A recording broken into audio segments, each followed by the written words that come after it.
So welcome everyone, thank you. It's the Midstream reading series. I'm so glad that you've all come on a kind of a chilly night, but poetry warms us up, doesn't it? I'm Diane Jarvenpa, happy to be here, honored to present these wonderful writers tonight. There is a tradition in Midstream, it's a ritual that we go around the room and we give our name and then we say, are we a writer or a reader or whatever you want to call yourself. It's just kind of a community ritual that we do. So I'm going to start with this handsome young man in front. I'm Paul, I'm a poet and I do the Midstream website and mailing list and such. I'm David, I'm a writer and academic mentor. I'm Tom, I'm an essayist. I'm Halee, I'm a poet. You can go next. I'm Marianne, and I'm a really good listener. And I love to listen to poetry. I love Diane, and I love all of you.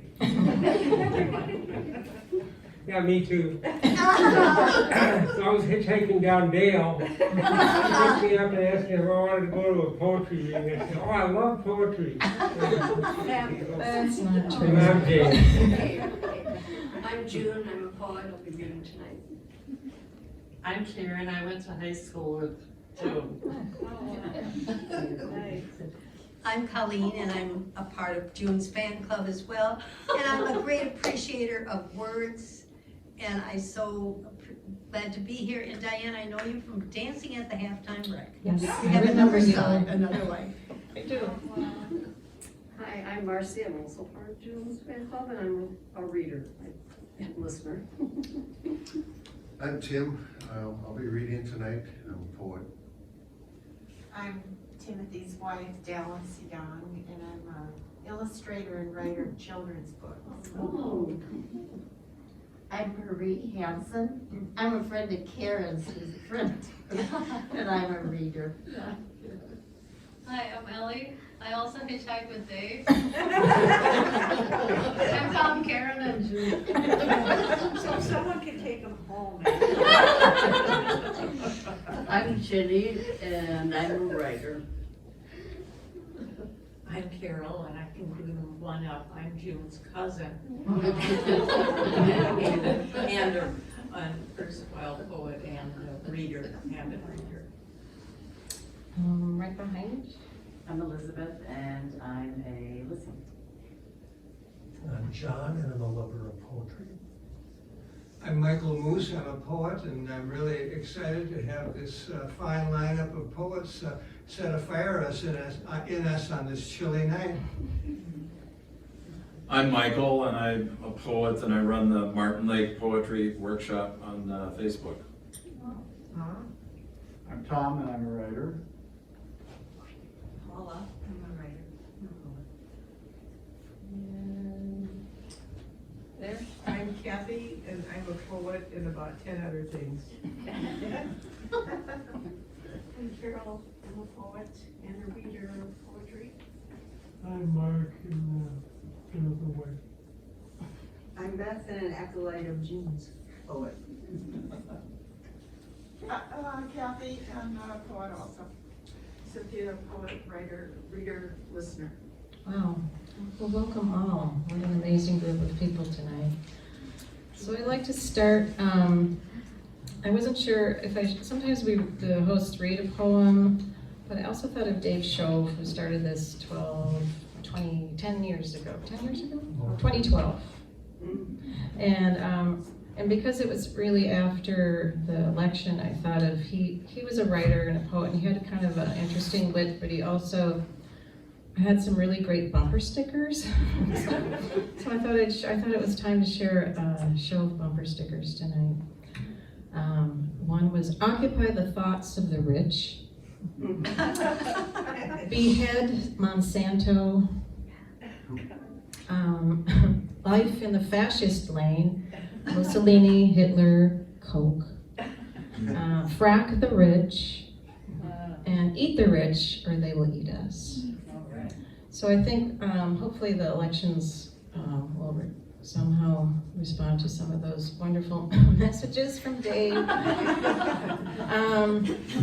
I'd like to start with Halee Kirkwood. She's our first writer, and Halee Kirkwood is a poet, teaching artist, and bookseller living in Minneapolis. Kirkwood earned their MFA from Hamline University. They are a 2022 Indigenous Nations Poets Fellow, a 2019-2020 Loft Mentor Series Fellow, and a recipient of a 2022 Minnesota State Arts Board Creative Support Grant. Kirkwood is the winner of the 2022 James Welch Prize for Indigenous Artists, forthcoming with Poetry Northwest.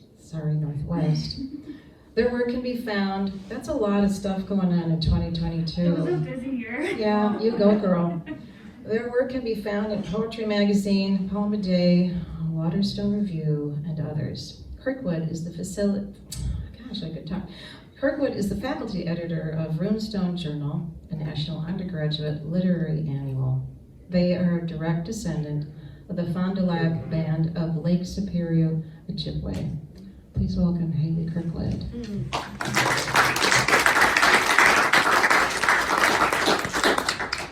Excellent. Thank you for coming tonight. Nice to meet you, Judy's friends and co.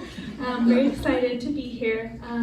So the first poem I'm going to read today is relevant because today is the 47th anniversary of the sinking of the Edmund Fitzgerald. And I grew up in Superior, Wisconsin, right on Lake Superior. So the Edmund Fitzgerald lore, the song, all of it, the history was very big growing up in our culture, in our imaginations. I had a friend whose dad had served on the ship, but not when it, like he wasn't on it when it sank. So he would come into our class and tell us about what it was like. So Edmund Fitzgerald, very big in my imagination. So this first poem features that sinking. Shipwreck Pastoral. It went down the day I was born, my mother says, though she was already 3 years old when the SS Edmund Fitzgerald sank in 1975. The Fitz had over 20 years worth of successful trips around the Great Lakes, spat out pellets, building our harbor's great pyramids of iron ore, fog-dampened mineral, a perfume more familiar than a rose. I thumb a pocketed light bulb filament found on the shore of Nyashi, softened to beach glass. I want to show her this, run her finger along the embossed serial number as proof of an undiscovered shipwreck. We will dream of sturgeon purling through ballast, slipping past rudder, sulking through the captain's quarters. In the beginning, there was a woman who leapt from the sky and into the big water, she says, and at the end of the day, only a muskrat could come up with that handful of necessary dirt. My mother is named after the beginning, Clear Sky Woman, and beneath her canopy of skull screw, she asks, how can my skies be clear when my head is so muddled up? Once, when homeless, she lived on the grounds of the abandoned Newpoming Tuberculosis Sanatorium, an Ojibwe name for in the woods and out in the forest, exactly where I can't imagine her being. As she slips in and out of housing, I become more adamant that the shipwreck is cousin to the Indian burial ground of the horror movie's imagination, Gordon Lightfoot singing, the lake, it is said, never gives up her dead when the skies of November turn gloomy. And on christening day, Mrs. Fitzgerald smashed the champagne bottle only on the third try, bearing the ship an omen. It was like she was trying to climb out of the water, one sailor was reported saying, when the ship nearly turned sideways that day, bilge sweating fresh water, attempting to fix herself right side up. The next poem I'm going to read is titled On Wisconsin 77. We landed on the classic rock radio station as White Pine hummed along speed traps. You couldn't believe I'd never heard Stairway to Heaven, and I called left or right for doze as the early sunset immolated treeline raw and pink. Do you think we'll run into anyone you're related to at Walmart, you asked? And though this time we didn't, the cheese curds crushed into the floor along the checkout line was, you said, the most Wisconsin thing you'd ever saw. Behind us, a dangle of plain, nameless spiders dripped across the high bridges arced, none of which had a sob story to tell of November sleet glittering once beloved sidewalks, or of rats huddled at the grain elevators, while ore boats arrived with guttural moans, insisting, "I'm here, I'm here, I'm here." I knew of Cream City bricks eroding back road ruin and wanted you to believe I could get us there by memory. "Isn't that the darkest dark?" I said, gesturing at the swerves of night like a hip. The next poem is titled Rust Belts. A friend once told me the further north you go, the more south you are, and when I come home, I could be convinced I'm in the idea of Kansas, where I drive too quick past the pretty part, highways shack-packed, slouched, model-boned, or was it Kansas reminding me of home? Gas station fried chicken, JoJo and fry bread parking lot dinner, ice chest stewing with deer, steam lifting off taconite mountains after November rains, harbor perfume of bouquets arranged of coal. How does the rust of a person grow, inside out or outside in? I've known country folks to brew moonshine in blizzards, know next-door meth busts on Christmas Eve. Kansas, you middle child, lost in locks of land and wasted wheat, to what magic do your sunflower feet-thought roads lead? I know how it is to be ugly until you learn to see the sea beneath swaths of rust. I've only known you from the track-marked highway, silo, junkyard, cattle lot, silo, junkyard, cattle lot, then bloom of feces in the air. If you turn your nose up to the sky tonight, you might smell the wet and dripping taconite shipped between us, tearing through long grass, miles of cordgrass, the miles of working hands. So the next poem is a bit more of a prosy poem that touches on the relocation of Afghani translators who helped the U.S. military during the war, of whom the Twin Cities has taken on a population of Afghani immigrants and refugees. So this poem is kind of for them, and also hoping to encourage folks to support the Afghani refugees that we have welcomed to our community. And it's called White House Says, 20,000 Afghan interpreters are asking for U.S. asylum. My aunt is convinced that my father suffered moral injury from his 3 tours of duty in Iraq and Afghanistan, though most days I struggle to believe it. In July, the president proposed $1 billion to assist in the evacuation of Afghan interpreters who aided the U.S. military in the 20-year occupation of their country. "I have made a lot of good friends and they're going to take care of us, baby," a translator known as Reggie says to his children on the news. "We have nothing to worry about." I remember only one phone call to my dad in 2003 when families still had landlines. He asked if I wanted to talk to his friend they called Blue, who was an Afghani translator. I never learned his birth name. I heard the rustling exchange of scruff across the phone. I do not remember what we said to each other, though I'm sure we said hello. Perhaps he said that my father was strong. People always noticed that about him. Perhaps he had nothing to say to an American child a world away. Admission, I have yet to do something tangible to welcome Afghan refugees into my community. I am waiting for someone to tell me how. I am afraid of meeting Blue, how, despite the miracle of his arrival, I would only have the news of my father's overdose to offer him, how he brought the war home with him, how I can't reconcile the hands which held pigeons and parakeets, disarmed IEDs with hands that slapped and held us down, my father, the continent of adrenaline. The reality is some of these people are going to die, a former U.S. Army officer says. Why didn't the U.S. military evacuate them when we had the ability?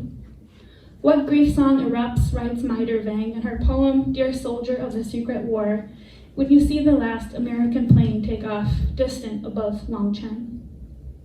I remember that phone call, standing on the kitchen table to look at my grandmother's lilac tree. Later that day, alone in the yard, I crushed the flowers like a new vowel in my mouth, close as I had ever come to learning a new language. My father sent a portrait he sketched of Blue with a ballpoint pen on a scrap of paper, and how about this? The lilacs were blooming, though there was talk of cutting them down. Months after the first interpreters arrive, I wonder if my father would have reached out to them. If he would find an old friend, invite a family to sleep in his apartment, cook them a dinner of chicken and rice. See, I am looking for his good heart. I am. So the next two poems I'm going to read are from a recent residency I had at the Anderson Center, which was a completely transformative, wonderful 2 weeks. All writers out in the audience, I highly suggest going for a residency, applying for a residency at the Anderson Center, and folks who are appreciators of art and sculpture. There's so much to do there. If you haven't been to the Anderson Center in Red Wing, it's amazing. But at this residency, they have in the house just a treasure trove of books and historical, I don't even know, like so much stuff there. And one of the things that I found in the this attic that has so many literary journals and poetry books were these scrapbooks of old newspaper clippings that someone had taken, cut, and glued just obsessively. This person had obsessively cut out these newspaper clippings, and so it was a big source of inspiration. I felt like, okay, I could probably write 10 poems just looking at these, but I wrote one. So, working title, Clipping from the Red Wing Republican Eagle. Here, an opinion piece titled, Where Have All the Peacocks Gone? Pasted next to another titled, Waters of Biblical Fame Yield Chemicals, early 1940s. It suggested that women rear ornamental birds to beautify countrysides. It suggested that bromide and magnesium from the Dead Sea are needed for the war. If a garden is necessarily a captive thing, then is anything captive a garden? Reaps of sun, a periodic table, Gijik, Kahasa, a wife, a child, a soldier, a bird, the very dirt itself from which each delicious feather is plucked. Next poem I'm going to read takes inspiration from the gold rush. Lately I've just been fascinated by the gold rush. I don't know why. But at the Anderson Center there was this book about art of the gold rush that was really cool to look at and really inspiring to think about, kind of like the passion and kind of craziness that these prospectors had about the gold rush, and thinking about, like the obsession with accumulation of wealth and resources that are very unpredictable and unreliable, and seeing, okay, what can we think, how can we think about this in the future? What can we learn from the failures of the gold rush? And it's an ekphrastic poem after two paintings. One is after Prospector E. Hall Martin, 1850, oil on canvas, and the second painting it's after is Oedipus and the Sphinx, Gustave Moreau, 1864. The Prospector and the Sphinx. Rugged lean against shotgun or spear, in defense against from whom he seeks the answer. The prospector's nakedness beats shallow against thin, patched clothes. Radiant escarpment, rise of yellow pine and sequoia. Dredges through the first colonial depictions of California, land of gold, land of milk and honey, a palette of sluice, russet, furnace-born orange, quicksilver. God's bounty in nature will reward the efforts of hard work shared amongst honest men. The Sphinx holds her court of tycoons, jeweled with the heads of Argonauts. She croons, dream-lavished pioneer, the sublime was not yours in which to disappear. Salmon galloping through crystal waters toward their certain chemical deaths. Their bones souvenir, the daughter of excavation's brooch. And finally, a poem written after a hike to the top of Barn Bluff in Red Wing, otherwise known as Haymanichin in Dakota. On Haymanichin. At the trailhead, educational monuments, recordings played in Dakota language testifying the bluff's history, medicine and prayer scarred by limestone quarry. Driftless, there was no barrier between us and the speedboat churned Mississippi, metallic below, planted an American flag, yarrow and hyssop, a couple's 28th anniversary, their panting Yorkie poo. My muscles burned with lactic acid, you feared twisted ankles. And true, with each careless step, bluff crumbled. Dakota had hid here from my people who were both sides of the ocean, Swedish immigrants expanding Ojibwe. I was wanted, I was not wanted. I wanted a lyric moment, my cliche, a place I swear I have dreamed of, holding hands, eyes pried open to yellow thunder swept across the valley. Thank you.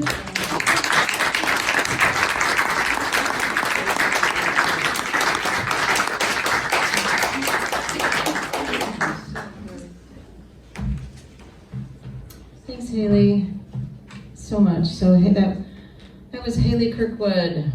We hope to have you back when your book comes out. So our next reader is David Mendez. David comes from St. Paul's West Side community. His works reflect upon his blue-collar roots and his Chicanx identity. He has performed throughout the state and other parts of the country. Through the tools of education and activism, David hopes to inspire others to find their voice and share their stories. He joined the Palabrists in 2012. Please welcome David Mendez.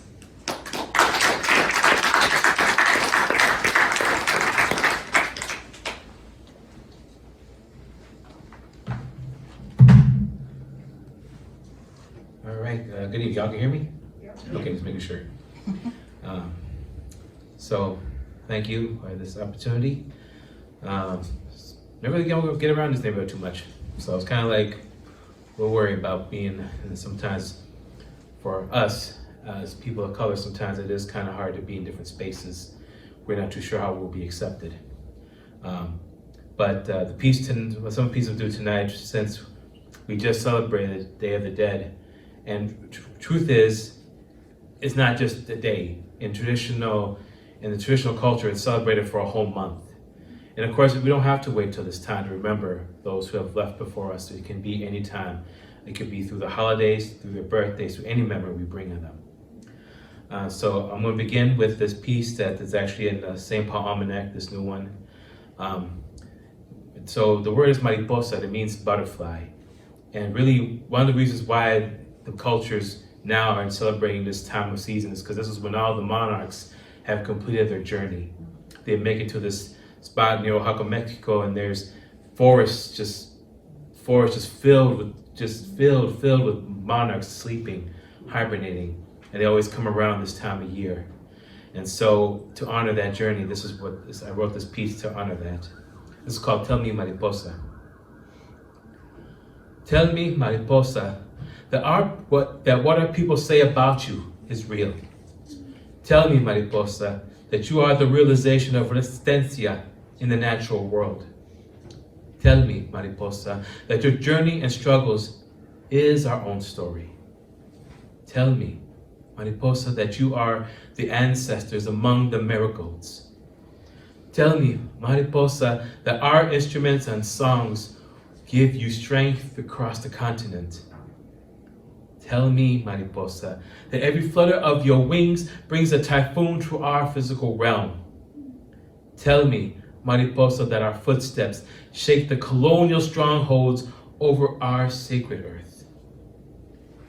Tell me, Mariposa, that every blood and teardrop will make the past less painful for those who have to follow. Tell me, Mariposa, that you carry the names of our missing loved ones long after we use our last breath calling them. Tell me, Mariposa, that we are healing because we choose to exist. Tell me, Mariposa, that we are healing because we choose to survive. Tell me, Mariposa, that we are forgiven for letting go of our life because we can no longer take the pain. Tell me, Mariposa, that we are forgiven for our broken wings and the pieces of ourselves we leave behind. Tell me, Mariposa, that there was always a place for us, that spiritual homeland, despite our debts. Tell me, Mariposa, that those broken by the ice, that this melted ground is always their home, and find life in the water. Tell me, Mariposa, that we are forgiven for our human frailty, our cruelty, our arrogance, our every transgression. And tell me, Mariposa, that our scars will not carry over to the spirit world or pass to the next generation. And tell me, Mariposa, that our loved ones fulfilled their journey to the Creator's arms. Tell me, Mariposa, that we are still loved by the spirits, that they hear our prayers, that we are missed just as much. Tell me, Mariposa, that the Creator accepts our daily offering from this desecrated concrete. Tell me, Mariposa, that our movement continues. Tell me, Mariposa, that you carry our resistance with your generations. Tell me, Mariposa, that our danza and our drums bring medicine to our people. Tell me, Mariposa, that our languages are still spoken and thriving. And tell me, Mariposa, that we no longer carry the curse of traumas. Tell me, Mariposa, that we carry blessings along with new hope. Tell me, Mariposa, that we have the freedom to fly and the freedom to love away from all illusional banners. Tell me, Mariposa, the words of your sacred footprints, so that we may find our way back to you. Tell me, Mariposa, that along this journey we remain strong, that we continue life following your flight. Tell me that we, the descendants, coming back to this place once more, like you, Mariposa, beyond, will always beyond all storms, still thrive. Thank you.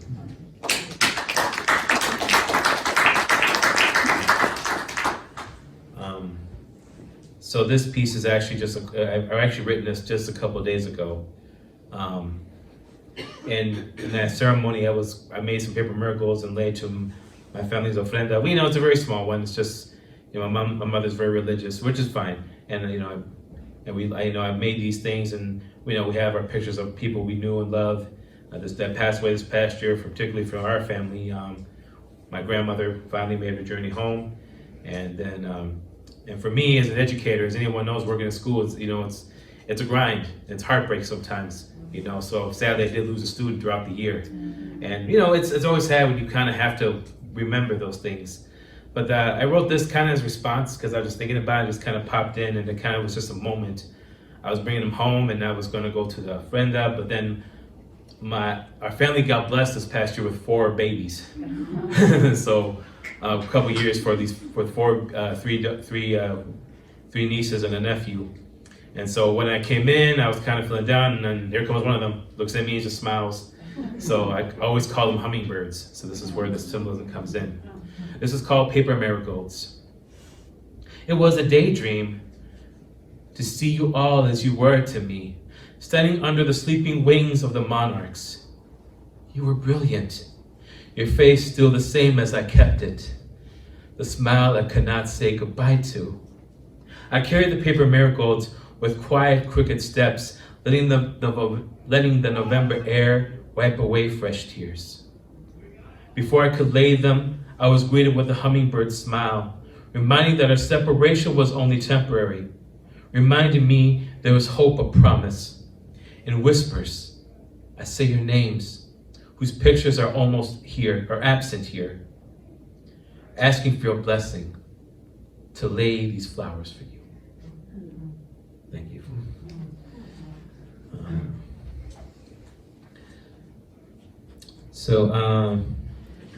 Of course, I always look at, there's a lot of symbolism and cultures and things of that sort. And one thing, like I said, I kind of call the kids, I call them hummingbirds. But this was before they even came to this world. I had a piece about it, and it kind of reminded me why what we do. And this was for the University of Minnesota's Chicano-Latino Studies anniversary. So I looked at a symbol, and it was the hummingbird. And so I took that and kind of looked at their symbol and kind of put it into this piece. So this is called Hummingbird Rebirth. A hummingbird's heart beats 1,200 times a minute. 47 times, its wings will flutter in 1 second. The smallest of birds, consistently in movement. A hummingbird's heart will outlast our own. Her story, his story, and our story lays on their small frame. It is our colors that are carried. Like your monarch sisters, the tremors of your homeland speak of our sacred mother's pain. A message of our notions, of our nations, from the sparks of the eagles and condors passing shadow, a vision of wonder and awe. How many names do you carry? Can you count the times when it does? And what do you all say in return? How our people look to you and seek to be reborn, a new warrior darting among us and pollinate the flowers we offer. What do our fallen want us to remember? What are the truths the old deities are telling? What warnings do the islands and seas speak of? Hummingbird, know you are remembered on this hemisphere, even if we continue to misshapen Mother Earth. You take on all elements for all our sakes. For all hummingbirds fight. That is why we teach our young that our struggles don't end, and that is why we carry feathers into battle. Like the phoenix, you burn constant energy, reminding warriors it is just as draining to keep floating in one place. With the blessing of the old suns, may we be restless like you, thirsting for the nectar that brings continual sunbursts. We may have forgotten your stories, while forever reminding us we are made on this hemisphere, keeping creation in motion.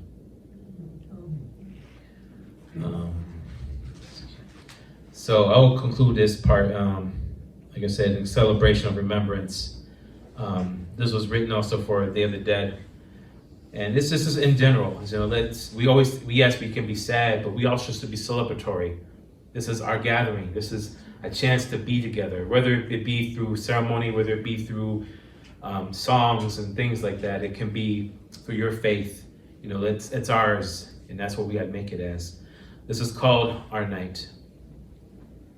Let this be our night, the space of our festive vigil.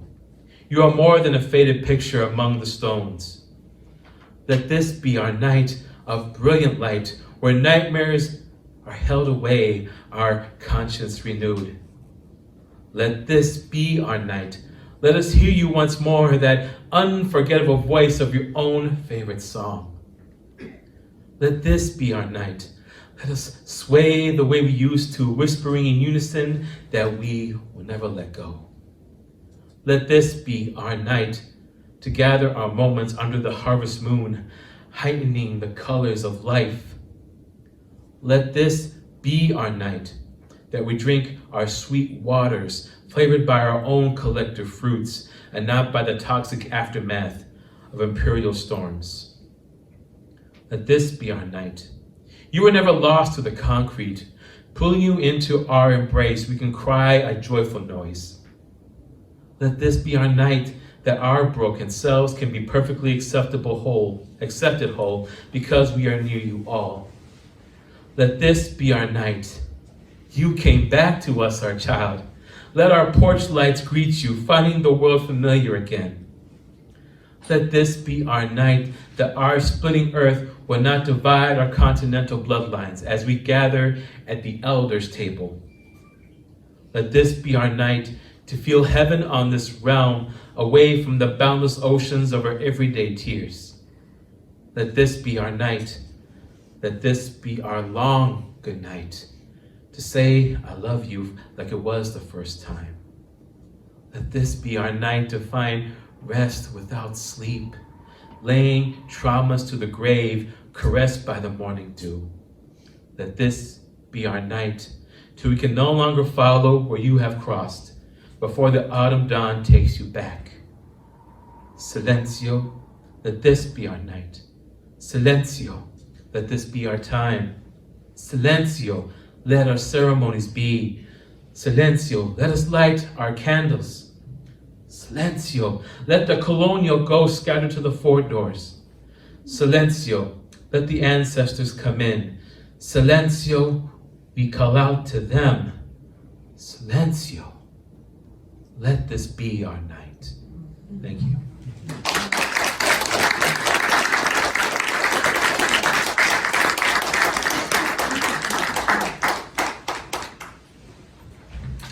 Thank you, David Mendez. So June Blumenson is the author of the poetry collection, A Side of the Moon, curates the poetry reading series, facilitates poetry workshops, and is a member of Minnesota Poetry Therapy Network. She is widely published by journals including Boston Literary Magazine, San Pedro River Review, the French Literary Review, and has received many awards including a Comstock Literary Award, Journal of Arizona State Poetry Society, Literal Latte Award, and the Loft Minneapolis Institute of Art Sacred Shorts Writing Contest Award. Her second book, A Quickening Light, will be published early 2023. She lives in Minneapolis, and when asked why she writes, she often quotes Kurt Vonnegut. I write so that I can edit myself into some semblance of intelligence. Please welcome June Blumenson.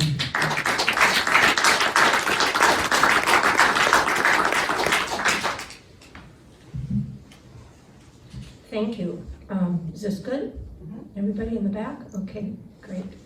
Thank you, Diane, for facilitating this wonderful evening, and we thank all of you for coming out tonight. I'm going to read a few poems from my book, A Scythe of Moon, and then some poems from my new book that will be out in February or March, I believe. And I'm going to continue kind of the remembrance theme. Thank you. Tomorrow is Veterans Day, and if there are any veterans in the crowd tonight, I want to thank you for your service. Currently, there are 27 live conflicts going on in the world, actively affecting 2 billion people.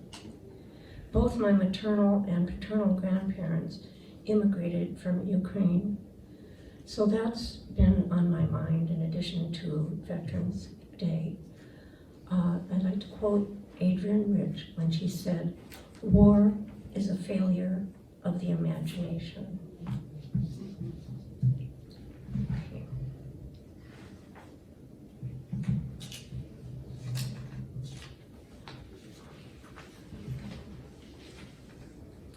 At large. I like early morning, when the sky is pale and a quiet breeze billows the curtains through an open screen.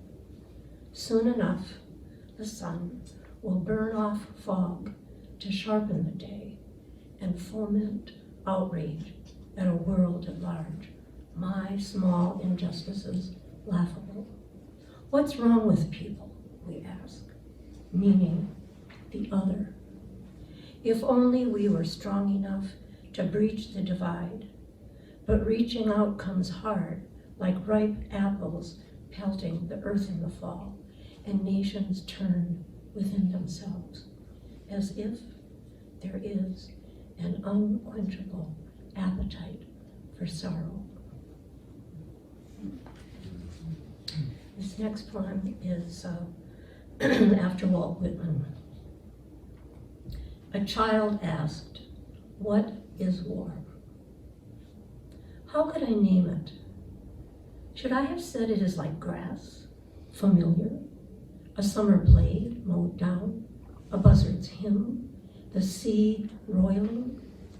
But she was 5 and rocking on my lap. Her fingers reached up, wound round my hair. Is it children who don't have food to eat, she asked? Lost cats and dogs, the flowers gone? I did not know she knew these things so well. How long would I hold her? Legs sun-kissed and growing, her head against my shoulder. That night, when she lay down to sleep, my heart was gripped with fear. Had she caught a glimpse of nightly news, cats and dogs astray in rubble, hollow-eyed children? What song we sing? Ourselves. Where are the leaves of grass? This next poem is for my oldest brother. He's about 13 years older than me. When my oldest brother was killed by 50 years of smoking, long after he survived the Korean conflict, the forgotten war, sandwiched as it is in between other greater wars, as if some wars are more worthy of memory than others. I stood at the foot of his grave, jolted by a 3-gun salute. Which war is mine to claim, I wondered. The one I was born into, or Vietnam, my rite of passage, or the war on terror I never thought I would see. My mother died during the Kosovo War, known as the Good War, peacefully in her home. She outlived her firstborn. How do I love you? Let me count the wars we've lived through. The next 2 poems are inspired by a wilderness trip that I took to Alaska. And the first one's called Fugu, and it's a Japanese word that means deadly Pacific balloon fish. And it was inspired by well, being in Alaska for one, but also a book that I had read called Cloud Atlas, where the main character in the book was in the Army, and his job was to deactivate bombs. Anyway, this is a true story. No Alaskan cruise ship for me, even if wilderness guides don't carry guns. So I thought, until our guide in hip boots swung her legs over the side of the raft and pushed us off under noses of bears jumping for salmon in the Kenai. And when we landed in the backcountry and began an ascent up the mountain, she called out her warning, "Hey, bear!" Then stepped over fresh tracks the size of baseball clubs, scat huge and blue. Surrounded by a multitude of lichen that lined rocky slopes like galleries of primordial paintings, we clomped through hemlock forests, catching a glimpse of the peak where patches of snow hung around all summer. It was then I remembered white balloons, World War II surprise packages, like piñatas floating over the sea from Japan, landing in trees and tundra, carrying payloads of explosives. Weather balloons, the Army said, so as not to panic people. Thousands of balloon bombs, like a school of fugu, flying over the ocean. Only 300 recovered, others still out there in forests, deserts, lakes, and mountains. Unexploded ordnance from Alaska to Mexico. There's still been sightings in Wyoming and California and Michigan and Oregon and about a half dozen Americans have been in the United States have been killed by these bombs going off in parks.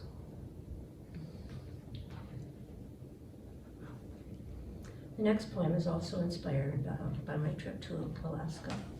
Lament for a Glacier. It isn't the vast, ridged ice field, pyramidal peaks, nor how a glacier inches forward in mass like a river of ice that overwhelms me. It's the angry sound of exploding chunks of ice face that calve into the sea, the thunderous roar against human footprints spewing putrid breath into our air like pods of spouting whales. We fly to vanishing places, ignore the impact of a seat on the plane, plant trees as carbon credit for our stateroom with a view, snap pictures of a last glance of a lifetime, tufted puffins dive bomb for fish, water glistens off splashing seals, an Arctic fox on an iceberg drifts out to sea.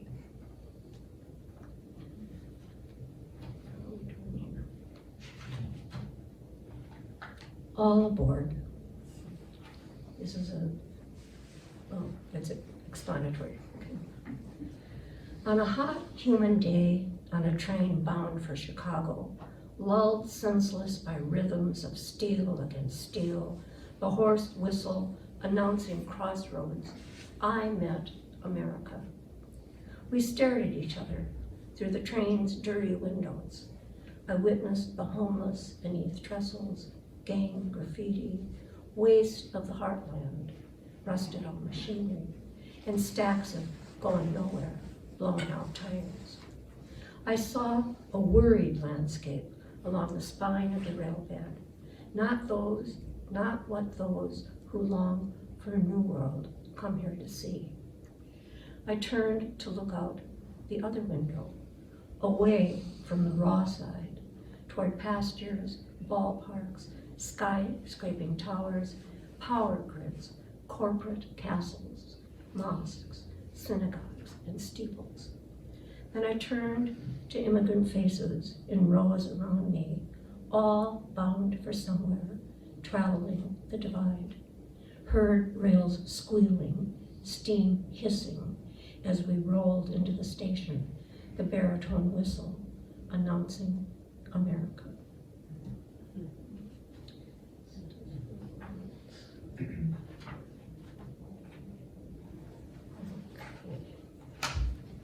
sure where this one is. Page 27. This is kind of my wish for you. Stuff of ones. If I were an alchemist, I would conjure rubies from the flame, change dust into magic powders, teach time to stay, transform the world into a place where trees never lose their leaves and dreams do not have wings. The stuff of wounds would turn to silk. Every broken promise would find repair, and all the bitter in the mouth would melt into elixir, sweet and full as golden peaches, and all the bones we pick from ashes would be made whole. And on a lighter note, I'll end with this couple of poems. Happiness.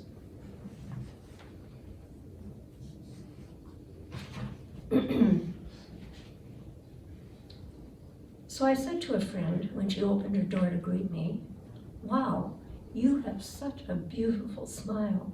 Too bad you can't see it for yourself right now." And that got me thinking how we smile at friends, strangers, gush over babies and dogs, but we don't smile at ourselves. I mean, that would be weird, right? To wake up, look in the mirror, smile and say, "Morning, sunshine." But why not? So I set out to smile more often at myself. Every time I caught a glimpse in a storefront window, I mustered a wide grin.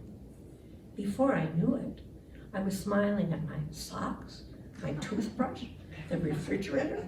I got so happy, I was getting taller, as if a golden thread was attached to the top of my head, and I unfurled, happiness snapping my shoulders back, stretching me upright, each vertebrae stacked one upon the other, reaching for the sky. And my last poem is my least favorite word, password. Actually, my least favorite 3 words, reset your password.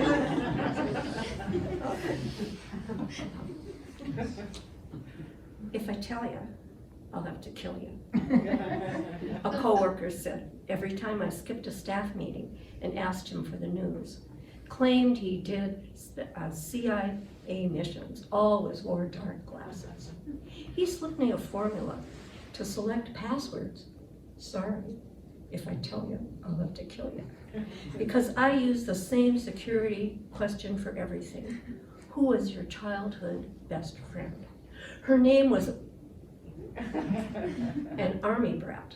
She'd traveled everywhere, not only knew names of all the state capitals that had posed for photos beneath the domes, had soap bars and miniature bottles of shampoo from hotels all over the world. We formed a clandestine club, Just Us Girls Society, code, jugs. The boys in the playground laughed. When I slept at her house, her mother French braided her hair and served soft-boiled eggs in Russian doll cups. These were my people. In 3rd grade, she moved away, left me with wanderlust. I kept her name. If I tell you, I'd have to kill her. Thank you.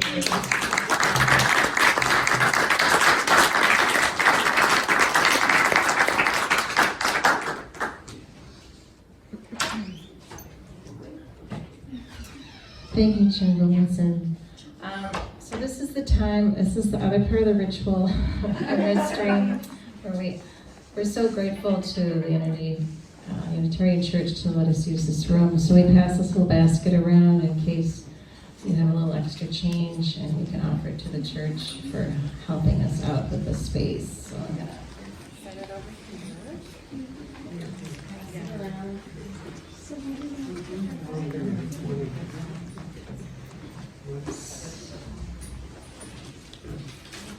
I'll let you dig through your generously digging through your wallets and things. I'm going to introduce the next reader tonight. Timothy Young's upcoming book, Threads on the Painting, will be the his fifth book of poetry. Red Dragonfly Press also published portraits of radio clowns and royalty, The Palace of Kings, and Herds of Bears Surround Us. His first book, Building in Deeper Water, was introduced by Robert Bly and published by Thousands Press. His poetry has appeared in Scribner's, The Best American Poetry. For 5 years, he co-hosted KFAI's Northland Literary Review, and he received the Lake Superior Contemporary Writers Award. Dan Kavanaugh's jazz composition, Joy Soup, based on the like-titled poem, premiered at Jazz at Lincoln Center. He has been a cattle inspector, a maintenance man at Totonic Indian Clinic in Mexico, a police dispatcher in North Pole, Alaska, a longtime union activist, and he taught at the Red Wing Juvenile Correction Facility for 8 years before retiring. Please welcome Timothy Young.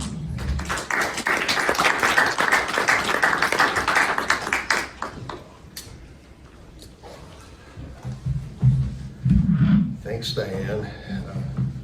However, these three that preceded me set a high bar. When your name starts with a Y, you're always at the end. So, let's see, I put my glasses away and I really should not do that.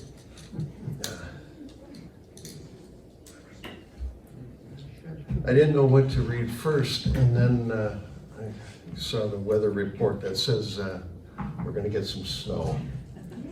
So I looked up, I wrote this 17 years ago at this time of year. Snow has fallen. An inch or two of snow has fallen. Summer's earth-born beauties are covered. Among the nettle stalks, darkness decays the dead leaves. Isn't snow like death? No one will ever see my prickly face again. No one, maybe our curious hound, will hear me rustling, struggling with my concerns on the other side. Yet because of the snow, because of seeds and saints and accident survivors, somehow I sense the sun's warmth will return. I watch the chickadees flit from stem to dead stem. They pick at the weed seeds and sing against the cold. A chickadee warrior is the bravest of all. He defends his kin against any large thing. He is steadfast, courageous, and in the worst winter, he won't flee. Gray, white, and black. He's beauty with only 3 tones of color. Joyous, he sings and dances when the slightest streak of dawn cracks open. He's social, and he chirps while snowflakes drop slowly, beautifully, and easily. Even in a blizzard, he finds a refuge. He tucks himself in and waits for what is impossible to defy to pass. I've watched the gray day arrive out of the black dawn. Snow begins again. The lawn is white. The sky is white. And if it weren't for the gray trees and the chickadees, I wouldn't know where Earth stops and the sky begins. So, I want to read from my upcoming book, Threads on the Painting. I wrote this not with the original intention of having it published. I wrote these poems so that my grandchildren, when they get old enough, might know who their grandpa really was, and not just grandpa. You know, I'll be long dead by the time they're old enough I can explain all the things that I've gone through. I lived in Mexico for a while, and it was good to hear all about the Day of the Dead. And in 1977, on the Day of the Dead, I was in Mexico, and that was the night I was working at a clinic, and the jefe's son came in with a bullet into the chest. I was a maintenance man, so I just was a helper. But this is a different, this starts with being down in Mexico. But I want to explain a little bit about this first. When I started writing these, I needed a prompt. And I came upon the book Helga Paintings. It was published back in the late 80s. Andrew Wyeth's scandalous book, supposedly, about all the nudes that he painted and his wife knew nothing about. My first wife at the time was an artist, and she hired models for life drawing. And so I bought her the book back in the 80s. She loved it. And when I was looking for a prompt at a used bookstore a few years ago, this book just kind of popped out. So I used the paintings by Andrew Wyeth as my prompt. And I got so involved, I then went to his father, the illustrator N.C. Wyeth, and did a whole series of poems there. And after that, I still didn't want to quit, so I went to a book that was about the cave paintings in Lascaux. And then after that, I ended up with the landscape paintings from the American Sublime Painters. I spent 6 months doing this, and I just couldn't stop. So I'll just read a few of the poems from this book. And it's called Threads of Paintings, and I want you to remember that the threads are coming from inside of me, but imagine the threads and comments on a social media, like in Facebook, all the comments down. So each stanza is a different thread. This is the poem, The Coexistence of Sorrow and Joy.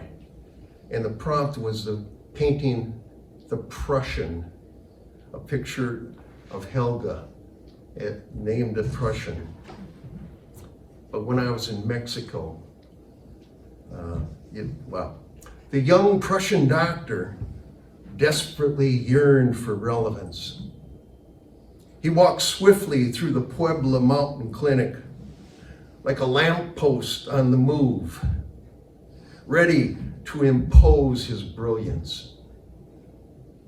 He arrived from Hamburg with his willful compassion to heal Indians. His father said his eye-hand dexterity surpassed the average man's. He wanted to try his hand in the wild before returning to civilized Europe. Once, he gently removed a cataract from a Totonac's eye. The woman refused to cry. Her will arrived, but her whimpers were cached in the palm thatch of her smoky Papantla hut. Helga's eye is so real that her texture and lashes could be my mother's. When overwhelmed, Mom retreated to her room, rocked and wept until she could deal with her children and her 9-year-old's death. Grief filled our days at the clinic. Also, it buoyed our joy when a child recovered or when a man who limped 10 miles on an axe-hacked leg could walk home, eyes up and smiling. Helga is almost smiling, isn't she, Timothy? This painting tells you, as do your slides of beautiful Totonac women, that behind her eye is a resistance, a persistence, and the coexistence of sorrow and joy.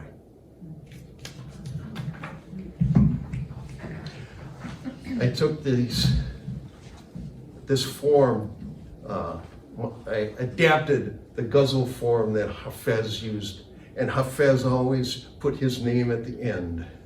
They didn't sign their poetry back in that day, but I like that idea. It's also addressing one part of myself from another part of myself. Here's another one. This is from my wife, Dallas. And this, the painting was called simply The Nudes, but the poem is titled, Every Morning We Compare Dreams. 2 nights ago, I stepped over a long anaconda. It was sated and safe after swallowing styrofoam trash. Every morning we compared dreams. In her dream, my wife had a tattooed body as she fearlessly beheaded cobras. Neither a dream nor a painter's nude can be completely known. Every pose provides endless ways to understand nakedness, its allure, and the noose that threatens your attention. Mystery never ends. A dream book from the drawer can provide insight to imagery, but the disease of reading eats at the membrane of the dream until each bit of color and form dissolves in a sea of forgetfulness. This morning, Timothy, you were invited into a dark room by a young woman in a blue-black dress. As you touched her, your wife's knee woke you. In her dream, she saw something else.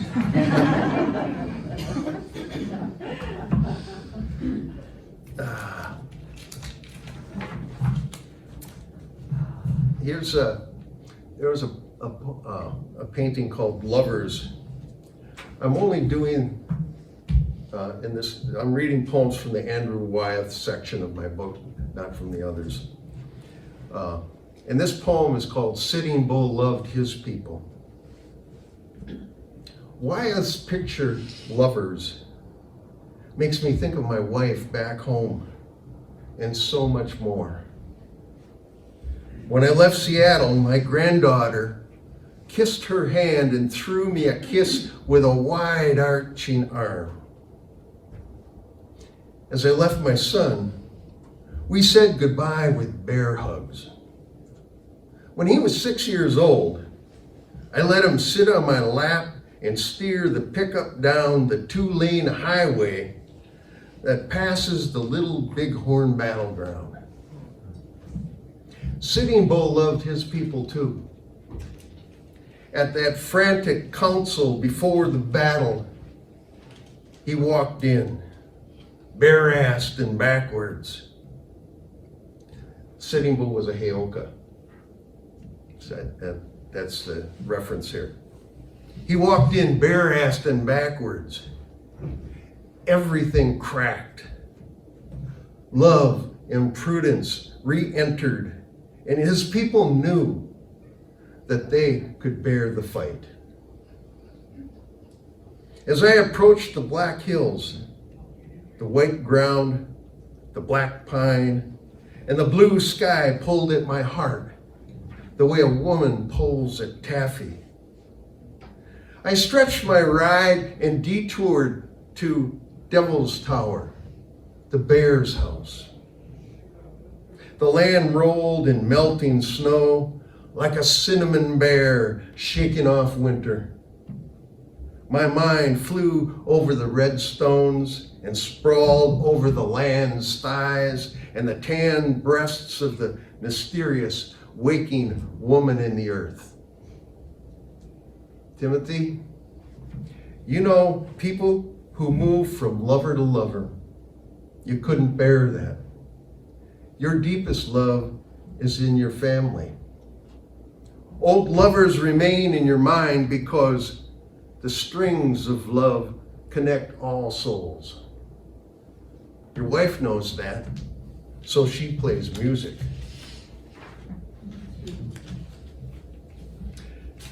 One of the techniques that's used in many of these poems is there's at least one word that is the same in every stanza, and in that poem it was the word bear, the sound bear. Bare-assed also fits that because it's the oral part. Here's another, it's called Kiss the Heat. And the painting was called Sun Shield. Some folks can't do anything to change their lives. They can't relax or kickstart action. They're like those abandoned cars in the woods. They wait for a love mechanic to tune them up and fire their spark plugs. The soul isn't a machine. Even the trees growing through the floorboards reaches for the sun. The soul must move towards something outside or inside. If not, it becomes root-bound in a shell of metallic bitterness. Have you fished from a boat with the day's beauty surrounding you and penetrating you, the way the birch reflections penetrate the pond? You hope that the fish won't bite and change the chain of infinite moments.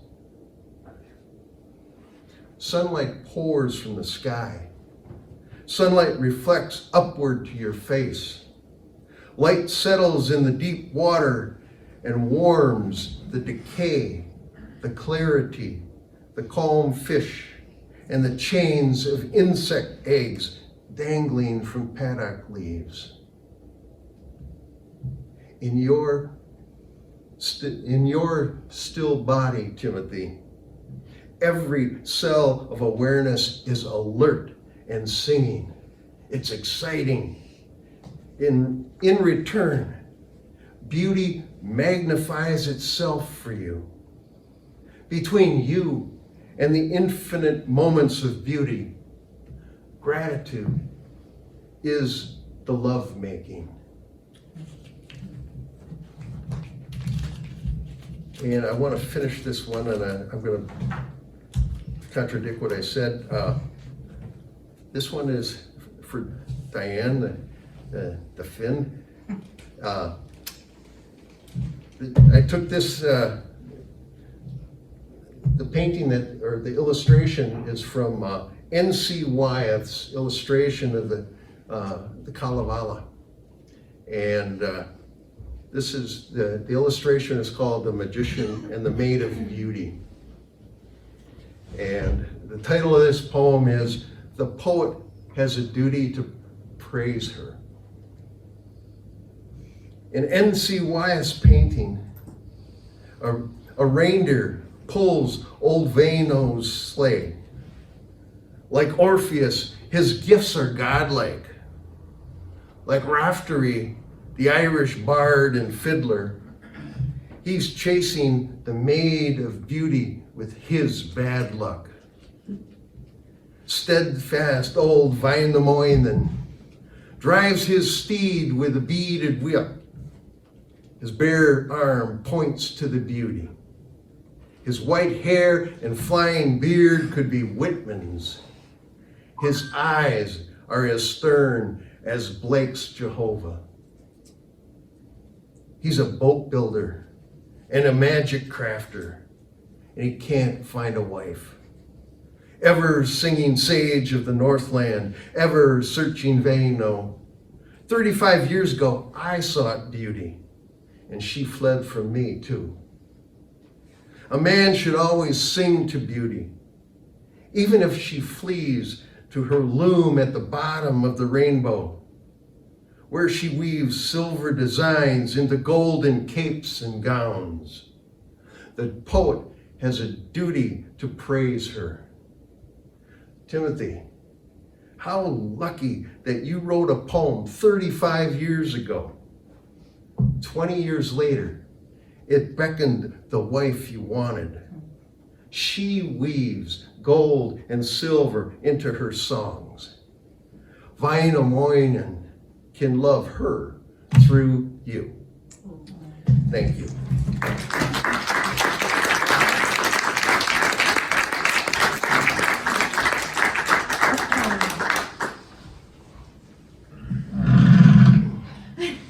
Thank you, Timothy Young.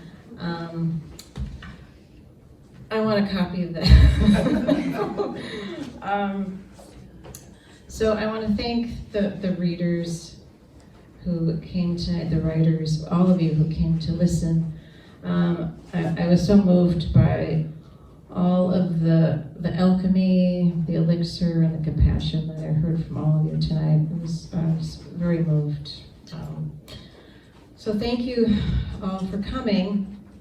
And the next Midstream reading series will be hosted by Richard Terrell, whose new book of essays essentially will be launched the next series meeting, which will be December 8th at 7:30 here. And reading with Richard will be memoirist and novelist Annika Fajardo and poets Michael Moose and Chris Bakalk. And the reading will be preceded by a set of jazz by Richard and pianist Larry McDonough.